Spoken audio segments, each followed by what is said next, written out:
Gloire au Seigneur. Que Dieu soit béni. Alléluia. Gloire à Dieu, gloire à Dieu, gloire à Dieu, gloire à Dieu, gloire à Dieu, gloire à Dieu, gloire à Dieu. Nous sommes contents encore ce matin d'être ensemble et nous bénissons le Seigneur et nous bénissons toi, celui qui est encore une fois ce matin en ces lieux, toi qui es en train de nous suivre de là où tu es. Nous te bénissons au nom de Jésus-Christ. Ce matin, nous continuons toujours dans notre enseignement sur les différentes faces de Jésus-Christ. Et aujourd'hui, nous avons un sous-thème par rapport au dimanche passé en ce qui concerne les différentes récompenses du chrétien ou de l'enfant de Dieu. Nous avons vu dimanche passé qu'il y a un jugement juste après l'enlèvement où nous allons comparaître devant le tribunal de Christ, non pas pour être rejeté, mais c'est pour être récompensé. Il y a un salaire qui nous attend. Et donc, nous devons comprendre que tout ce que nous sommes en train de faire par rapport lié au Seigneur aura une récompense. Et nous voulons dire ce matin que, étant enfant de Dieu, tout ce que tu fais avec le Seigneur n'est pas vain. 1 Corinthiens chapitre 15 verset 58, nous l'avons lu dimanche passé.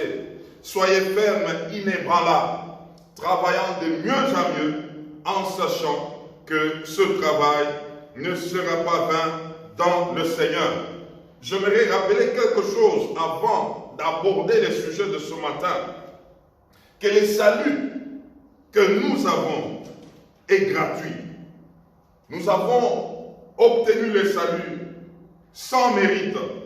C'est par grâce, au moyen de la foi, que nous sommes sauvés. Selon Éphésiens chapitre 2, versets 8 à 9.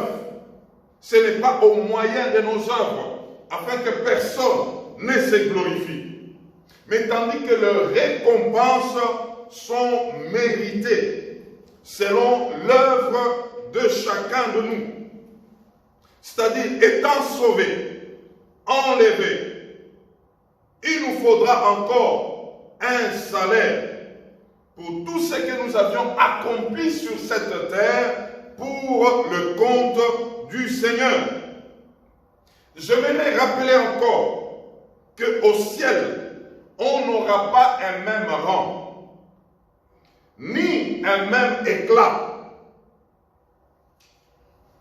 ni encore, tous nous ne serons pas au même endroit. Je me dire, au ciel, on n'aura pas un même éclat, on n'aura pas un même rang, et on ne sera pas tous au même endroit. Il y a une histoire qui peut nous aider, c'est l'histoire d'Absalom. Absalom avait tué son frère qui était tombé en inceste avec sa sœur. Il avait tué Amnon. Et le roi David était fâché contre son fils. Il ne l'avait pas chassé de Jérusalem, mais il a dit qu'il soit à Jérusalem, mais il ne verra pas la face du roi.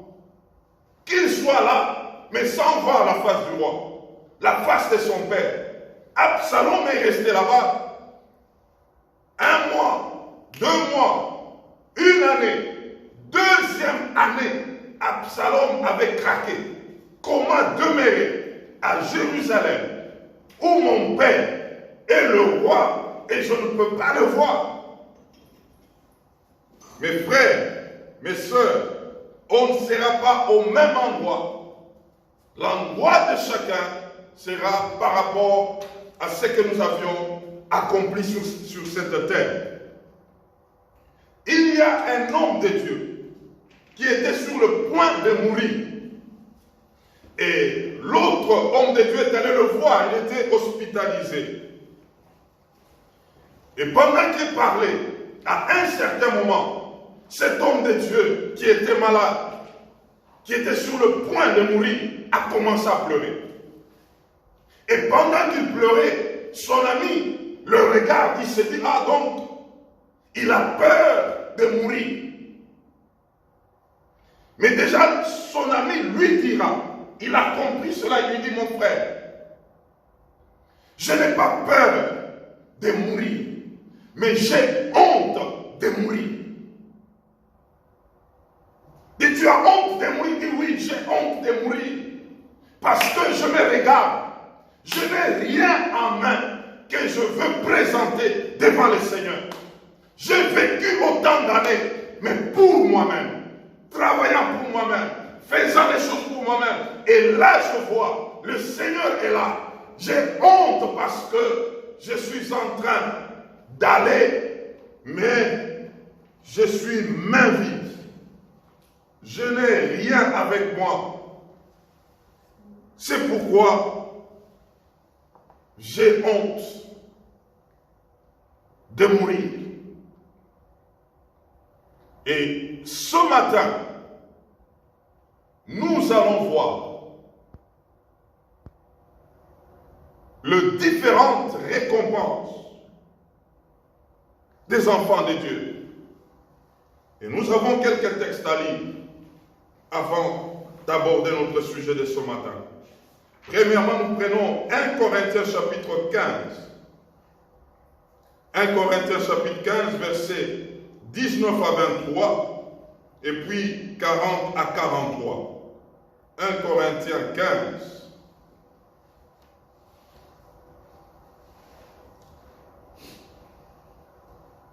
« 19 à 23, et puis 40 à 43. Nous lisons.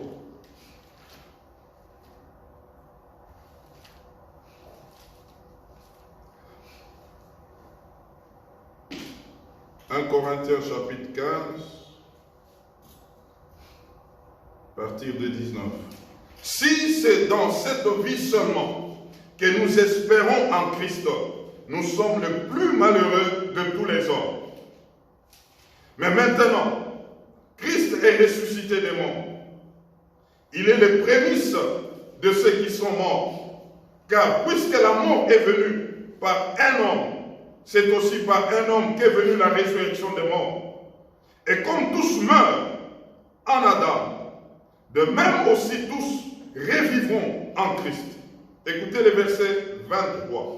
« Mais chacun en son rang, Christ comme prémisse, puis ceux qui appartiennent à Christ lors de son avènement. » Nous prenons 40 à 43. « Il y a aussi des corps célestes et des corps terrestres, mais autre est l'éclat des corps célestes, autre celui des corps terrestres. Autre est l'éclat du soleil, autre l'éclat de la lune, et autre l'éclat des étoiles. Même une étoile diffère en éclat d'une autre étoile. Ainsi en est-il de la résurrection de mort. Le corps est semé corruptible, il ressuscite incorruptible. Il est semé méprisable, il ressuscite glorieux. Il est semé infirme, il ressuscite plein de force. Amen. Nous prenons encore Romains chapitre 16 et le verset 12. Romains chapitre 16 et le verset 12. Écoutons ça. Romains chapitre 16 et le verset 12. Saluez Tryphème et Tryphose qui travaillent pour le Seigneur. Paul est en train de conclure cette lettre donnant des salutations aux hommes qui étaient avec lui servant le Seigneur. Il cite Tryphème et Tryphose. Il souligne qu'ils travaillent pour le Seigneur. Écoutons la suite. Saluez Perside la bien-aimée qui a beaucoup travaillé pour le Seigneur. Il y a ceux qui ont travaillé et il y a celle qui a travaillé beaucoup. J'aimerais dire, ceux qui ont travaillé et celles qui ont beaucoup travaillé ne seront pas au même rang. Chacun aura sa part de récompenses selon son travail. Et en fin de compte, nous prenons 1 Jean chapitre 2, verset 28. 1 Jean chapitre 2, verset 28. 1 Jean chapitre 2, verset 28, nous lisons. Et maintenant, petits enfants, demeurez en lui, afin que, lorsqu'il paraîtra, nous ayons de l'assurance. Et quant à son avènement, nous ne soyons pas confus et éloignés de lui. Amen. Gloire au Seigneur. Paul parle aux Corinthiens et il a souligné quelque chose de très profond. Il dit si nous sommes en train de vivre sur cette terre, endurant autant de choses sur cette terre pour le compte du Seigneur, il dit si nous endurons ainsi, seulement pour cette vie ici terrestre, nous sommes les plus malheureux. Si les morts ne vont pas ressusciter, nous sommes les plus malheureux. C'est que nous travaillons pour la terre et après cela, tout va s'arrêter, tout est fini. Non, il dit non, ce n'est pas pour ça que nous servons le Seigneur. Nous servons le Seigneur parce que le Seigneur nous a parlé. Il nous a démontré ce que c'est la vie. Que la vie n'est pas terrestre, la vie est céleste. Tout ce que nous connaissons ici sur la terre, arrivera un moment, ça va s'arrêter et nous allons traverser de l'autre côté pour accéder dans l'éternité afin de vivre éternellement avec lui. Car le Seigneur Jésus lui-même l'a démontré. Il est venu, il a vécu, il est mort et il est ressuscité. J'aimerais dire à quelqu'un ce matin que là où le Seigneur est, il vit éternellement. Il gère le visible et les invisibles. Il est conscient de ce qu'il a fait et il est dans la gloire. Mais il y a de ceux-là qui ont vécu dans une gloire terrestre, mais après, ils sont dans le tourment éternel. Il y a un homme qui sert le Seigneur. Il est amputé de main, de pied. Cet homme est infirme. Et cet homme-là, il se tire pour marcher. Mais un jour, lui a posé la question, Seigneur, pourquoi je suis comme ça? Je crois que nous les connaissons, il est même marié, il a des enfants, il sert le Seigneur dans le monde. Mais le Seigneur lui dira clairement que j'ai permis que tu sois comme ça, pour que tu annonces l'évangile. Mais dans l'éternité, tu auras un corps glorieux. Et cet homme a compris que ce qu'il est en train de vivre dans son corps, c'est pour un temps. Et arrivera un moment, il va revêtir l'incorruptibilité de son corps. Il vivra dans la gloire pendant qu'il est en train de vivre maintenant étant infirme. J'aimerais dire, sur cette terre, le Seigneur ne nous récompense pas à la dimension de ce qu'il va nous récompenser dans l'éternité. Étant sur la terre, tu es en train de recevoir les avances sur salaire. Tu es en train de recevoir des clins d'œil de Dieu. Tu es en train de recevoir des petites motivations. Mais je voudrais te dire que le vrai salaire pour toi, c'est un salaire éternel dans l'éternité. Et quand la Bible parle de salaire, il s'agit de récompenses et il s'agit de couronnes. La Bible est en train de parler de récompenses en termes de couronnes. Et j'ai découvert 7 couronnes qui attendent ceux qui resteront fermes jusqu'au bout. Ceux qui serviront l'Éternel comme il se doit, j'ai retenu cette couronne. Et c'est à ça que j'aimerais qu'on voie ce matin. La première couronne pour ceux-là qui tiendront, qui serviront le Seigneur devant le tribunal de Christ lorsqu'on va appeler chacun. Il y a une couronne qui s'appelle la couronne de vie. Et cela se trouve dans Jacques chapitre 1, verset 12. Nous n'allons pas lire, nous voulons continuer parce que nous voulons parler de toutes ces couronnes. Jacques chapitre 1, verset 12. Cette couronne de la vie, ou couronne de vie, c'est pour ceux-là qui avaient supporté les épreuves par amour pour le Seigneur. C'est-à-dire, ce sont des gens qui ont fait des choix difficiles au péril de leur vie. Ils ont été tentés, mais sans broncher. Ils ont été condamnés injustement parce qu'ils ne voulaient pas faire la volonté des hommes ou la volonté du diable. Ils ont connu des injustices, mais ils ont tenu parce qu'ils aiment le Seigneur. À l'exemple de Joseph, qui arrive en Égypte, c'est Potiphar, sollicité par une femme du maître. Joseph était seul. Il n'était pas connu en Égypte. Il était domestique. Personne ne le voyait. Et on le sollicite. Il travaillait là où il était. Refuser cela, c'est accepter d'être dehors. Et cet homme de Joseph, il était en face de son Dieu qui est invisible.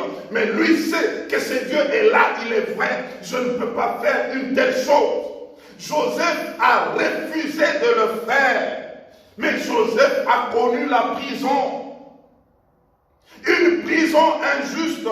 Il pouvait dire, comme aujourd'hui plusieurs, la tentation était grande. Le Seigneur même va comprendre. Mais lui a dit non. Mieux vaut tomber dans les mains de Dieu qu'accepter de me compromettre devant les hommes parce que je sais que Dieu un jour, il va me récompenser. Et cela a coûté la prison à Joseph. Non seulement il a refusé, mais son refus l'a coûté. Une telle personne, il y a une couronne de vie qui l'attend. Il y a une couronne de vie qui l'attend. N'est-ce pas, aujourd'hui, il y a plusieurs devant des tentations. Ils peuvent même brandir les passages. Ils disent, le juste tombera 7 fois. Et le Seigneur va le relever. Oui, il tombera 7 fois. Il sera relevé, mais il n'aura pas part à cette couronne. Cette couronne, c'est pour ceux-là qui ont refusé de tomber 1 fois, 2 fois, 3 fois, 4 fois. Ils se sont dit non, au prix de ma vie, je paye le prix. Même si c'est difficile, j'accepte cela. Je peux perdre ce que je peux perdre, mais je sais que je ne peux pas fléchir mes genoux. Il y a cette couronne. Et Dieu est fidèle, mes frères. Deuxième couronne, c'est la couronne incorruptible. Couronne incorruptible. 1 Corinthiens chapitre 9, verset 24 à 27, où l'apôtre Paul est en train de dire, je suis en train de courir, non pas comme par aventure, non pas comme battant de l'air, mais je traite durement mon corps. Je l'assujettis.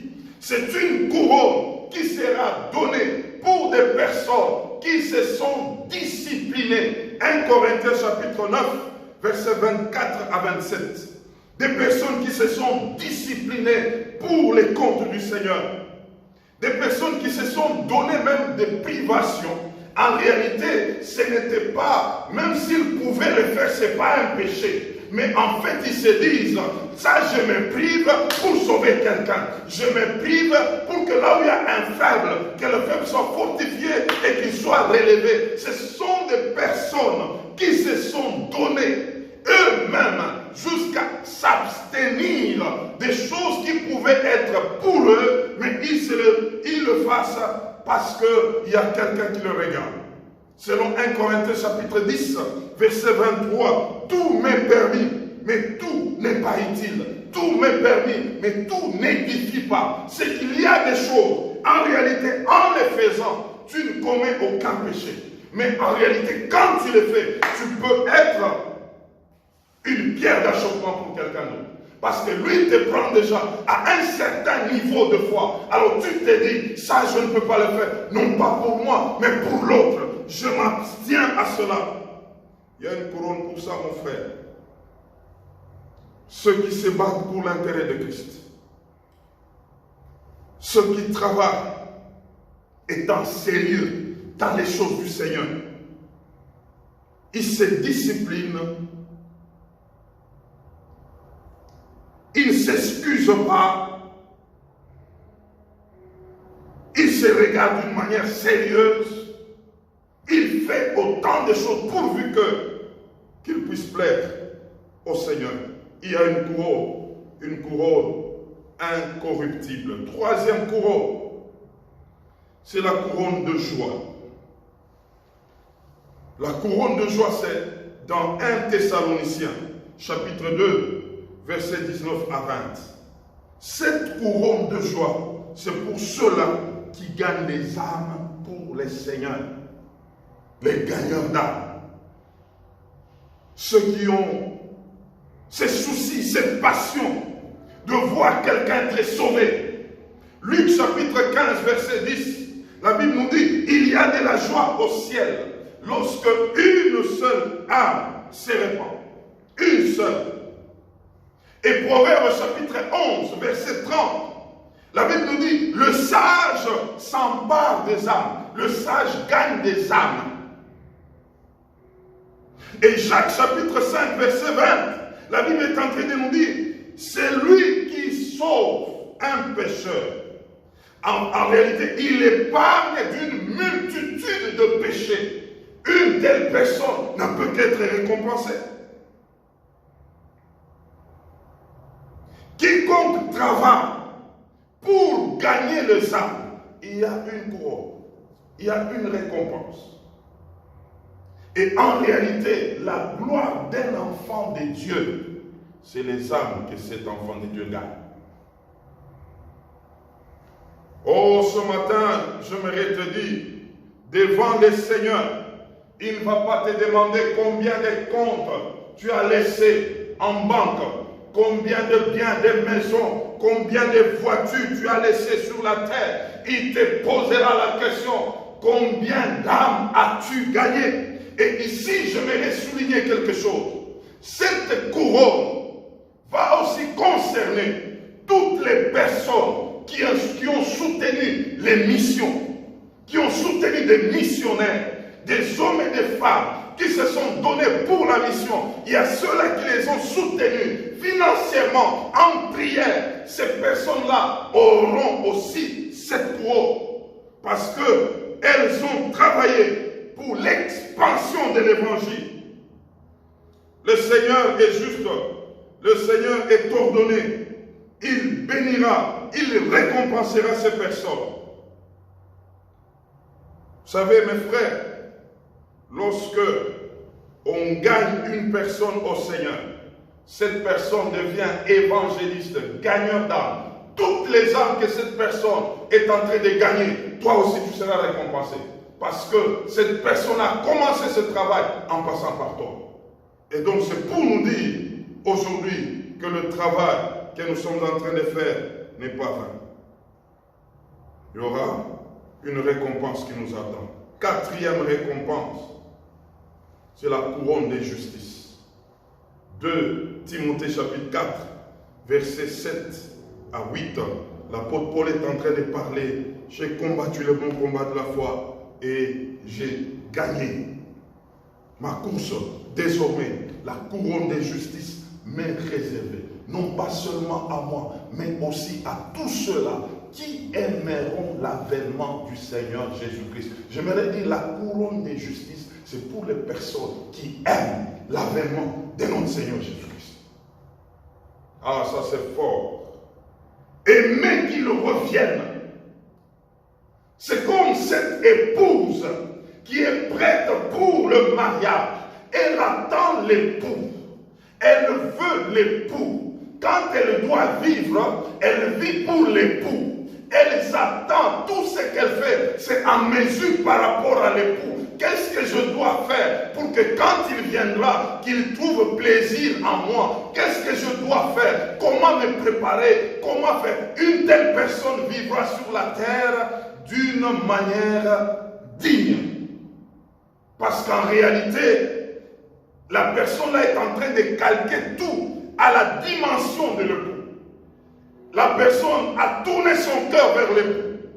La personne est en train de s'attendre à ce que l'époux arrive.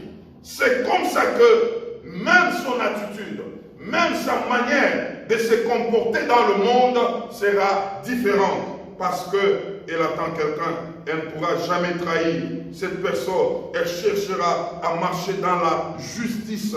Elle cherchera à ne pas trahir sa relation. Même si elle est sollicitée par le monde, elle ne sera pas prête à casser cette relation parce qu'elle attend quelqu'un. Vous savez, il y a des gens qui vivent aujourd'hui étant dans le Seigneur, mais ils n'attendent rien du retour du Seigneur. Et d'ailleurs, il y a même d'autres qui disent, non, qu'il attend encore. Qu'il attend encore. C'est qu'il est en train de faire autre chose sur la terre, mais il ne veut même pas que le Seigneur dise qu'il revienne. Combien de gens ce message les font du mal? Il y a d'autres même qui disent, il ne faut pas nous frustrer, il ne faut pas nous faire peur. Nous savons qu'il va revenir un jour. D'ailleurs, un jour pour lui, c'est comme 1000 ans. Ce n'est pas aujourd'hui, ce n'est pas même. En réalité, il n'y a pas l'attente. Il n'y a pas l'amour pour le Seigneur. Parce que c'est lui qui t'a sauvé. Parce que c'est lui qui a donné sa vie pour toi. Qu'est-ce que tu peux attendre encore? Que tu peux faire en dehors de lui? C'est compliqué. C'est compliqué. Il y a une couronne pour ça. Les personnes qui se sont données pour le Seigneur, qui vivent comme en attendant, qui vivent comme dans une salle d'attente. Ils ont déjà fait toutes les formalités. En fait, attendant seulement. Ça peut être le matin, ça peut être le soir. J'ai déjà préparé tout et je suis prêt à ça. Mais avant qu'il n'arrive, voilà ce que je suis en train de faire pour lui plaire. Laissez-moi vous dire, tous ceux-là qui ne se préparent pas pour le Seigneur, ils iront comme par contrainte. Mais en réalité, nous n'irons pas par contrainte, nous irons par amour. C'est comme quelqu'un qui a aimé, il attend son amour. Il a besoin de lui. Au fait, le retour du Seigneur, ce n'est pas quelque chose qui vient nous consoler dans le sens que, bon, allons seulement. Non, c'est un cœur qui est déjà pris. C'est un cœur qui est déjà gagné.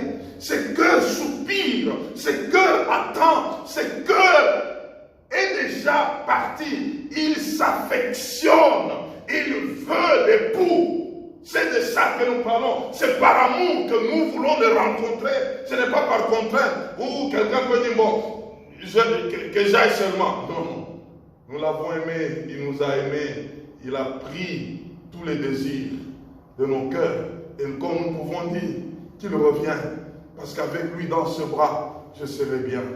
Je serai content de lui. Je veux partager tout ce qu'il a prévu de meilleur avec moi. C'est cela. C'est cela. Il s'agit de cette couronne-là.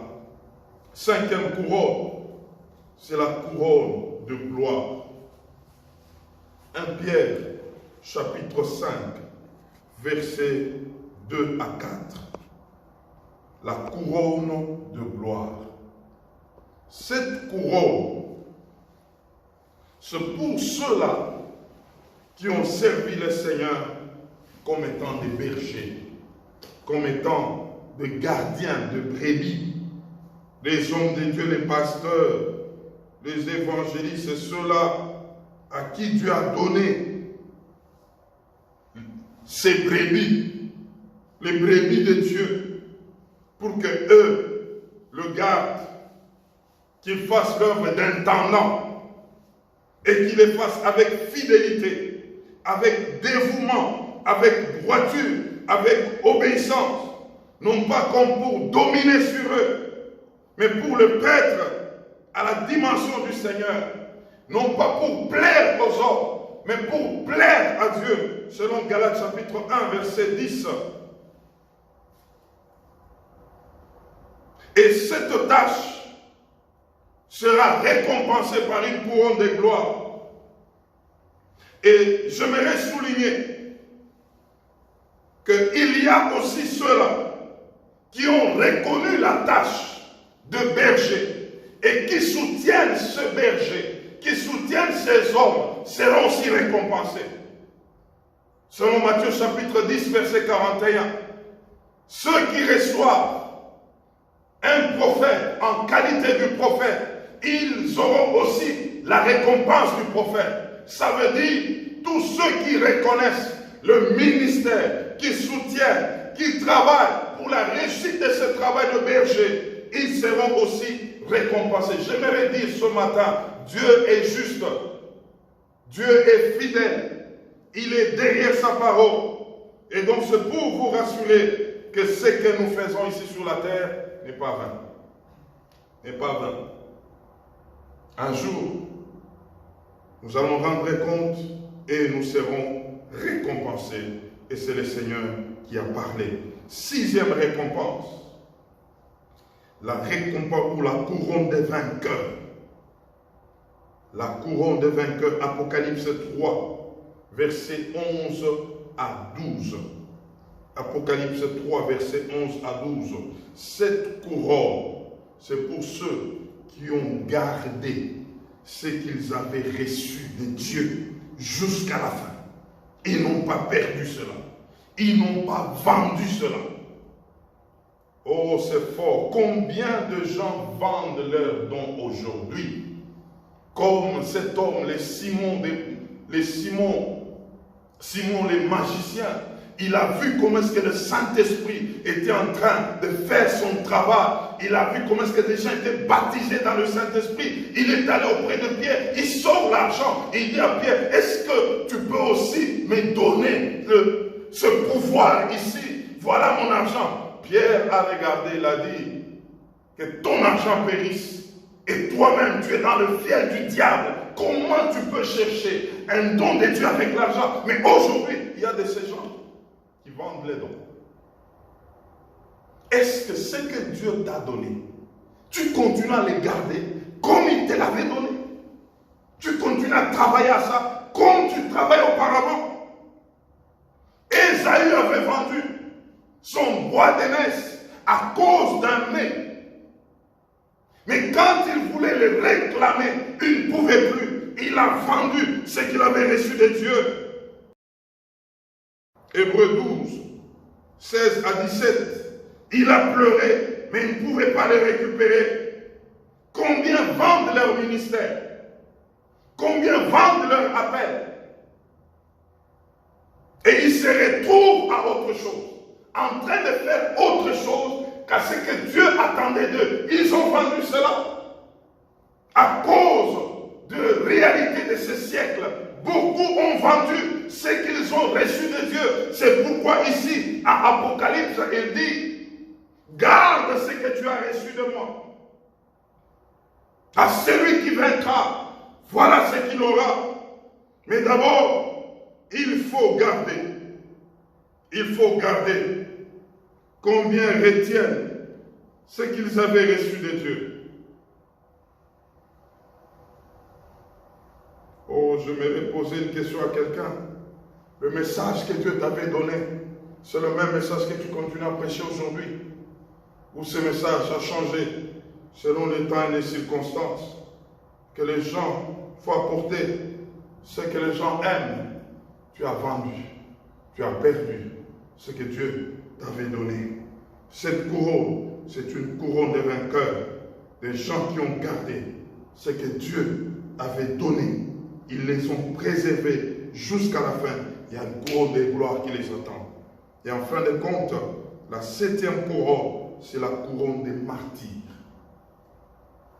Apocalypse 2, verset 10. La couronne des martyrs. Cette couronne, c'est pour ceux qui ont connu des tribulations à cause de leur attachement au Seigneur, jusqu'à perdre leur vie terrestre. Des gens dont Hébreux 11, 33 à 40 parlent. Des gens dont la terre n'a pas été digne. Des gens qui ont refusé d'être libérés pour se compromettre. Ils ont subi des moqueries. Ils ont connu des prisons. Ils ont été lapidés, torturés, tués par l'épée, dénués de tout, maltraités, persécutés. Mais sans lâcher jusqu'au bout, parce qu'ils s'attendaient à une cité qui était céleste. Ils voyaient cela, ils voyaient l'invisible. Ils pouvaient se dire, je ne peux pas lâcher, je veux aller jusqu'au bout. Comme le premier martyr qui était Étienne. Étienne, après la Pentecôte, cet homme était là en train de prêcher pendant que le peuple n'était pas d'accord avec lui. Le peuple était prêt à les lapider. La Bible dit, pendant qu'on les lapidait, lui voyait le ciel ouvert. Il voyait le Fils de l'homme qui était debout. Or, la Bible nous parle du Fils de l'homme qui est assis. Mais en ces jours-là, les jours d'Étienne, il était debout. Il attendait un martyr. Oh, Étienne a la couronne des martyrs. Il y a l'apôtre Jacques qui était décapité dans Acte 12. C'est un martyr pour le Seigneur. Il y a eu beaucoup de gens comme ça qui ont laissé leur vie à cause de l'amour pour le Seigneur. Oh, je me rappelle de cette histoire qui s'était passée en Russie autrefois, où on condamnait tous les chrétiens. Et on devrait condamner, ils étaient à 10. Il fallait les tuer à bout portant. Et on a demandé à un monsieur de commencer à les exécuter. Le monsieur a pris son arme. Et on est en train de passer, on les a déjà fermé les yeux. Et on les pointe. Et l'autre avec son arme, il est en train de tirer un à un. Et pendant qu'il est en train de tirer, il tire la première personne, il voit un ange venir la prendre. Il tire la deuxième, il voit la même scène. Troisième, la même scène. L'ange venait et prenait ces gens-là. Jusqu'à la 10e personne, le monsieur a jeté là. Il a dit, tuez-moi aussi. Moi aussi je vais aller. Je deviens chrétien aussi comme eux. La scène qu'il voyait, on était en train de le prendre. Et cet homme est mort aussi. Ces jours-là, et je confirme que lui aussi était emporté par l'ange. Laissez-moi vous dire, il y a des couronnes, il y a des récompenses. Aujourd'hui, lorsque nous regardons des gens à qui on est en train de décerner des diplômes de mérite, à titre posthume, on les couronne.